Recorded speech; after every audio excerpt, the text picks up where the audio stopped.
சம்மந்திமா, நீங்க ஏன் இன்னும் வேலைக்கு போய் கஷ்டப்பட்டு இருக்கீங்க? 2 பொண்ணுக்கும் கல்யாணம் ஆயிடுச்சு, பையனும் வேலைக்கு போறான். இதுக்கு மேல ஏன் உங்களை வருத்திக்கணும்? சீதா சொன்ன மாதிரி எங்க வீட்டுக்கு வந்து ஒரு வாரம் தங்கிக்குங்க. நாங்கெல்லாம் உங்களை நல்லா பாத்துக்கிறோம். உடம்பு சரியானதுக்கு அப்புறம் நீங்க வீட்டுக்கு போலாம்.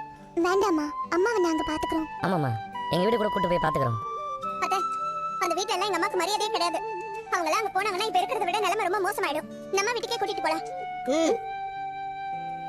நீ இந்த ஆளோட சேர்ந்துக்கிட்டு வீடியோ பண்றது எனக்கு சரியா படல. விஜயா, உனக்கு டான்ஸ் தெரியும், டான்ஸ் கிளாஸ் ஆரம்பிச்ச, அப்புறம் பிரச்சனையாச்சு, அதை விட்டுட்டு இப்ப யோகா கிளாஸ் ஆரம்பிச்சிருக்கேன். ஆனா லைஃப்ல எனக்கு என்ன தெரியும் சொல்லு? உன் கூட 3 பசங்க இருக்காங்க, உன் 3 மருமகளும் உன்னை நல்லா பாத்துக்கிறாங்க. எல்லாத்துக்கும் மேல உன் வீட்டுக்காரர் உன்னை நல்லா பாத்துக்கிறாரு. நீ சந்தோஷமா இருக்கிறதுக்கு இது போதும். ஆனா என் வாழ்க்கையில இந்த மாதிரி யார் இருக்காங்க சொல்லு? ஏ, உனக்கு நான் இல்லையா? இருக்கதான். இருந்தாலும் எனக்கு பிடிச்ச எதையாவது நானும் செய்யணும் இல்லையா? மிச்ச வாழ்க்கையையும் வீணா கழிச்சிட்டு போய் சேர எனக்கு விருப்பம் இல்ல. எனக்கு யாரும் இல்லைங்கிற அந்த யோசனையே எனக்கு நிறைய வியாதிகளை கொடுத்துடும் போல இருக்கு. அதான் நான் தினம் வரேன் இல்ல. நீ உன் கிளாஸ் எடுக்கிறதுக்காக கொஞ்ச நேரம் வர போற. மத்த நேரத்துல நான் யார் கூட பேசுவேன்? பாதி நேரம் இந்த வீட்டு செவத்தோட தான் பேசி வாழ்ந்துகிட்டு இருக்கேன். இதை விட்டா என் வாழ்க்கையில என்ன இருக்கு சொல்லு?